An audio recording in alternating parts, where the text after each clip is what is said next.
Bonjour, alors aujourd'hui on m'a demandé de parler de trois œuvres que j'ai achetées dans la galerie Coin des Arts de Tadej Poliakoff. Il y a un pochoir de Georges Braque, une nature morte au citron. Il y a une sérigraphie de Joseph Albers. Et puis il y a une lithographie de Serge Poliakoff. Et le point commun entre les trois, c'est le jaune, d'où la couleur de mon polo aujourd'hui. Le jaune ou le jaune orangé, en tout cas, c'est le point commun entre ces trois œuvres. C'est vrai que dans les œuvres que j'ai chez moi, le point commun, c'est le jaune orangé, qui est ma couleur préférée, sur laquelle je fais un certain nombre de variations.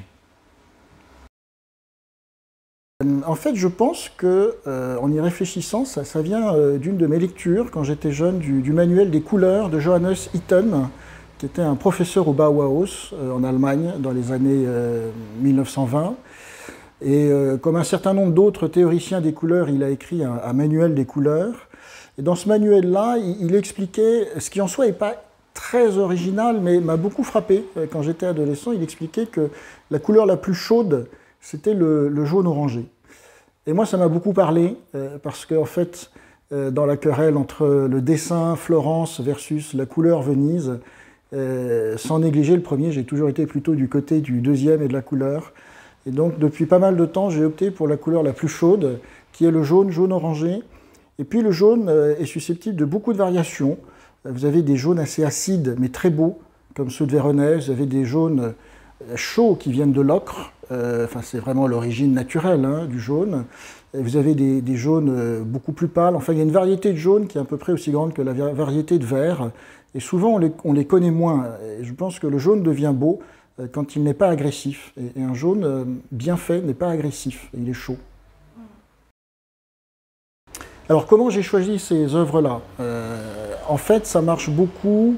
C'est le croisement d'un artiste que je recherche et un coup de cœur probable pour l'œuvre. Donc en fait, je reçois un mail de la galerie Tadej Poliakoff et assez vite, je sais tout de suite si c'est une image avec laquelle je vais pouvoir vivre des années ou pas. Donc, en fait, c'est la différence entre une œuvre belle et une œuvre très belle. Une œuvre belle, c'est intéressant, on met un petit clic dessus, et puis ça s'arrête là. Une œuvre très belle, c'est une œuvre avec laquelle on sait qu'on va pouvoir vivre des années.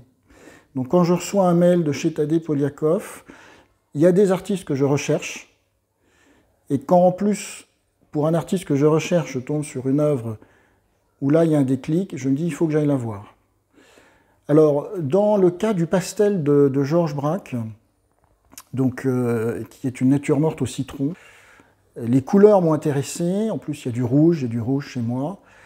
Et puis aussi ce qui m'a intéressé, c'est que même si c'est une nature morte au citron, le traitement cubiste de l'image est tel qu'on a vraiment l'impression de voir en fait un calice et une patène. Et donc les saintes espèces pour les chrétiens. Et moi ça me sert aussi de procédé humain pour penser à l'Eucharistie, parce que Braque a fait une nature morte au citron. Moi, je vois plutôt une table eucharistique et j'aime bien ce mélange non voulu par l'artiste. Et c'est pour ça qu'il est dans l'axe de mon bureau, en fait, ce pochoir. Pourquoi j'ai pris la litho de Poliakoff? Déjà parce que quand on fréquente le coin des arts, c'est difficile de ne pas se dire qu'un jour on ne prendra pas de Poliakoff. Non, et puis alors le choix était immédiat. La couleur dominante, c'est, enfin j'allais dire le jaune. Il doit y avoir 5 ou 6 jaunes dans cette lithographie de Poliakoff. Et puis surtout, c'est une lithographie qui est très exemplaire de la technique du verrou chez Poliakoff. Il fait un petit motif central, noir et rouge, là aussi encore du rouge. Et après, il organise en fait le rythme de ces zones picturales à partir de ce verrou central. Donc Poliakoff, tout jaune avec un verrou, pour moi c'était parfait, il n'y a pas eu beaucoup à réfléchir. Et après, pourquoi Joseph Albers? C'est une œuvre vraiment intemporelle, ça ne vieillit pas. Joseph Albers, il avait bien connu aussi les artistes allemands du milieu des années 20, donc c'est très proche de Johannes Itten, le théoricien que je mentionnais tout à l'heure. Albers aussi a beaucoup réfléchi sur la couleur d'un point de vue théorique. Et là, c'est vraiment une sérigraphie qui est solaire, c'est-à-dire même dans une pénombre, elle irradie beaucoup de lumière, beaucoup d'énergie. Il y a des dégradés de jaune qui sont très savants. C'est à la fois très simple et très sophistiqué. En plus, c'est un format carré. C'est pas très habituel, les formats carrés en peinture et en estampe. Mais il se trouve que moi, j'ai pas mal de formats carrés.